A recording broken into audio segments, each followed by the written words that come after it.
Most areas which are already subject to local restrictions will automatically move into the high alert. The infection rate was initially highest in the 16 to 29-year-old. The government has decided that the current measures must remain in place for at least the next 3 weeks. The silence won't yet be broken. This lockdown locked in for a while longer. Well, the number of coronavirus cases in England has doubled in a week. South Korea's President Moon Jae-in has urged people not to lower their guard in the battle against the coronavirus. South Korean President Moon Jae-in is warning of a second wave of infections.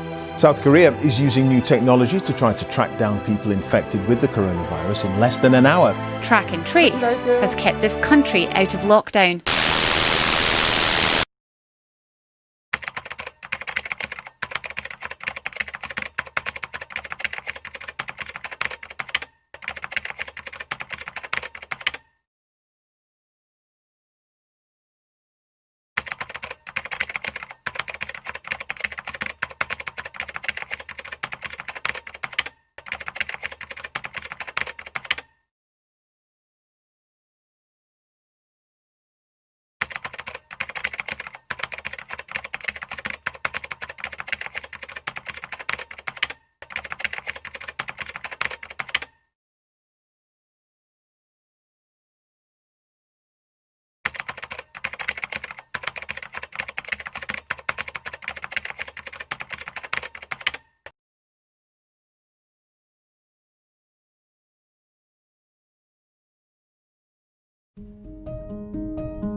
Hi, I'm Diana. Hi, I'm Alex. And we're from Inspire Me Korea.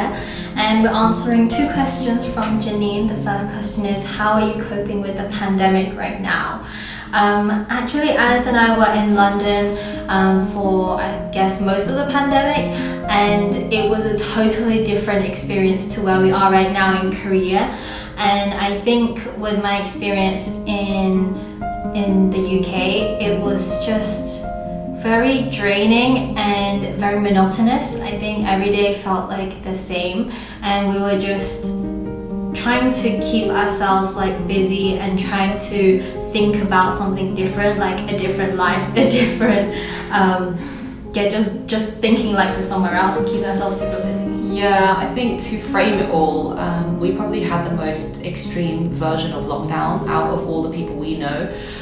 Just because in the UK we live with our parents and they're kind of immunocompromised, so plus on top of that they're very, very, very cautious people, so we weren't going out at all. Like there was probably 3 full months where we didn't leave the house, only doing grocery shops once a month, and we would do a massive grocery shop and then freeze a lot of things, so we really hunkered down like it was just kind of like the apocalypse. Yeah. And we also watched the news a lot at the beginning, and I felt like that was, I guess, important for us all to know what's going on, but at the same time it really didn't help our mental health. Like for me anyway, I did 2-week quarantine in my own room when I came back because I was living out, and I came back into back to the family home, and my room at home is very small, and I'm very I get cabin fever very easily, and I like to go out and like meet people and like do things outdoors, and it was really tough for me to mentally prepare myself to go back in. It wasn't even during the time it was tough, actually the beforehand dreading going in was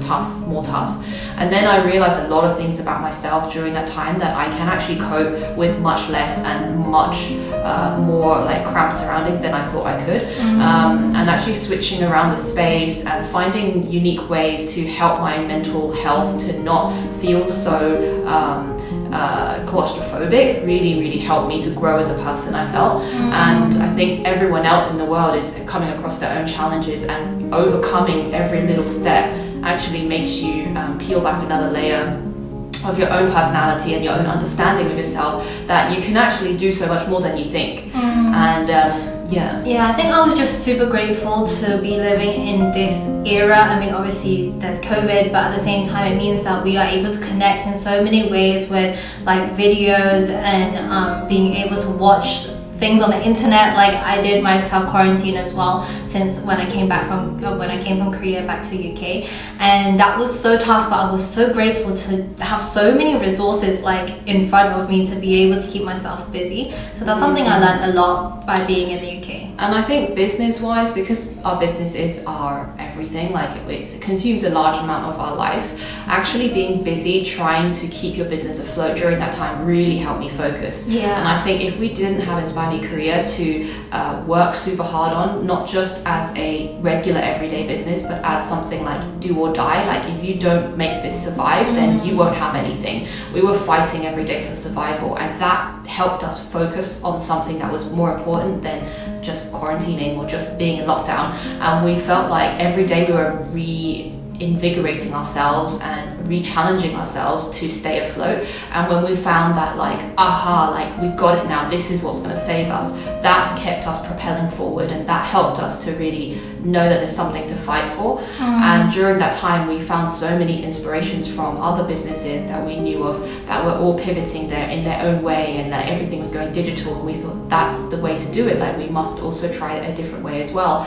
And then I found out that there's so many things you can do digitally. For example, I used to go to the gym every single day and really enjoy working out with other people, and then since then I've been doing YouTube workouts this whole time, and I find that's better. That's actually, I mean, obviously I do miss in-person classes, but there are definitely ways to get to a point where you feel comfortable doing your everyday life that helps your own health. I think that's so important. Everyone talks about self-care, but everyone has to find their own way, because there's so many different types of self-care. Not every single way that like influencers are talking about is going to be right for everyone, but you have to really look after yourself. If you feel like you're not okay, you're not feeling good, and you're feeling like this ickiness inside, you have to find a way to get to the bottom of that and heal that. And I'd say that's one of the most important priorities for me.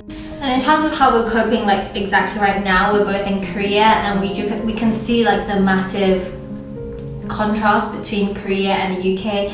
We're just really grateful that Korea is very systematic and very careful, and as soon as the pandemic started, they were already very cautious, and there were so many hand sanitizers and notices everywhere to be careful. And it's just great that, I mean, Korea has had experience with similar situations, so they were able to react really fast, and being able to react really fast in these kind of pandemics is literally saving lives. So yeah, I'm really happy with that. And so we're able to go about like our daily lives pretty much normally, and it was so hard to change from being locked down and from quarantine, because we had to quarantine again when we were in Korea, to just living the outside world. And I think we learned so much. We felt like, wow, there's so many choices, so many things to do outside.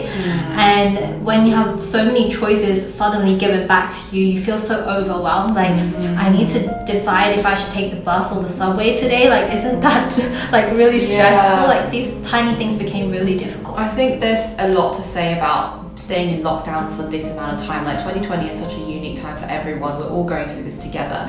And I think for those of you who have been in lockdown for a lot longer now, like know that there are advantages and disadvantages to everything. And when we were in lockdown, we felt like we were in a bubble. And yes, the bubble was small, it was finite, it was sometimes claustrophobic, sometimes you know you're in the close quarters with people that you're always going to be around, and you may get sick of each other, but you have to find ways to make it work. But at the same time, you're safe, because inside that environment everything is predictable.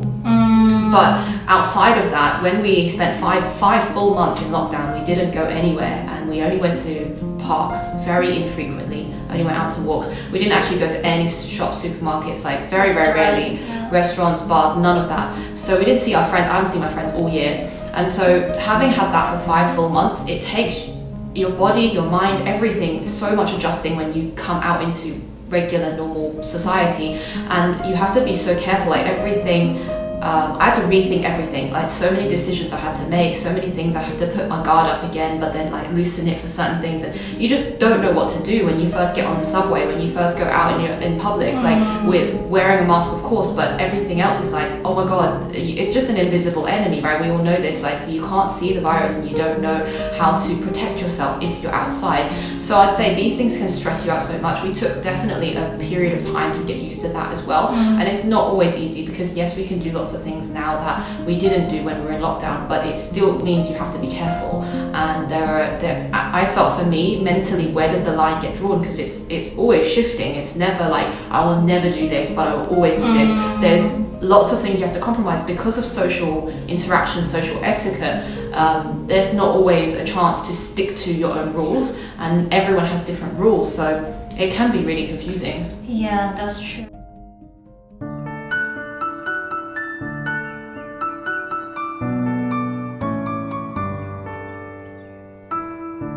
So what did we learn? I mean, for me, I feel like I knew that I'm an introvert from the beginning. I don't like going out late in the evenings, but being in lockdown was so mentally draining, and I can't imagine how difficult it is for extroverts. But for me, I thought I'd enjoy it. I mean, I enjoyed it for the first 2-3 weeks, but then after a while, it was so difficult to not be able to go out when I wanted to, even just for a short walk to take a breather. And my friends, like most of them are in Korea, so I had a massive time difference with them, and it was just really stressful because I couldn't just speak to someone when I wanted to in real time. And I just realized that even for an introvert, it was so difficult.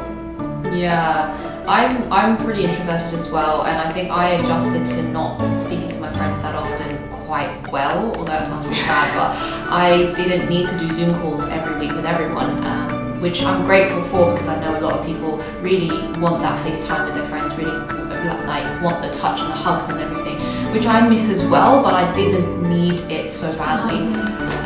Yeah, we should hug each other more often. We never hug each other. But like, yeah, and I felt like, yeah, mentally it started draining me so much towards the end of our lockdown, when we knew we were going to get out of the UK soon and going to come to Korea, but it was still so many question marks around whether we'd actually get here safely and everything. I felt like I had to keep escaping into like K-dramas or like different realities where I needed something to attach onto to keep me going. So in closing, I think our learnings are that we are so much stronger than we think we are. We got through so much in 5 months. Actually, the good things that come out of this is important to recognize the silver linings. And for us, it was making our business so much stronger, becoming so much closer as a family, and actually learning so much about ourselves and what we need to do to take care of ourselves during this time, and really appreciating everything in the world. I appreciate that first coffee I had after lockdown. I sat in a cafe and actually drank a barista coffee, and it was the most magical thing. And these things that you dream about when you're in lockdown, it will come back, like you will be able to experience it again, and it's not going to go anywhere. So keep healthy in your mind and in your body. That's the most important thing for me. That was one thing. Yeah, and I think there's just so many little things that we can appreciate in our daily lives. I mean, in lockdown, there are things to appreciate as you can appreciate things when you're out of lockdown, you know, like being able to just be at home and be comfortable, wear pajamas every day. Like, there's just so many good and bad things of both sides. So I think in either situation, whichever situation you're in, just try to find the small things that are good and make you happy in those situations. Yeah, I totally agree. Life is never perfect, and it wasn't perfect in lockdown. It's certainly not perfect outside of lockdown either. So there are always pluses and minuses to everything, and why focus on the minus? Let's all just try to focus on the positive. It's not easy, of course. We're all doing it on a daily basis. We're all in that kind of like trying to balance it all out, but I think staying positive is very important. Yeah, and we survived so much already. We've gone through so much of 2020 with all these uncertainties and all these things that we thought that we couldn't cope with, and we still made it to now. So I think there's just more great things that are going to come very soon, and hopefully everyone is looking after yourselves and the people around you. thanks for watching. It's a bit long, but thanks for watching. Hope you guys enjoyed it, and if you have any of your learnings, I'd love to listen to them and read the comments. Thank you for posing the questions to us, Janine. It was really nice to actually reflect on everything, and thanks for giving us this opportunity. And we hope it was somewhat useful. Us that we need to hug. We made it. Alright then, have a good day everyone. Bye.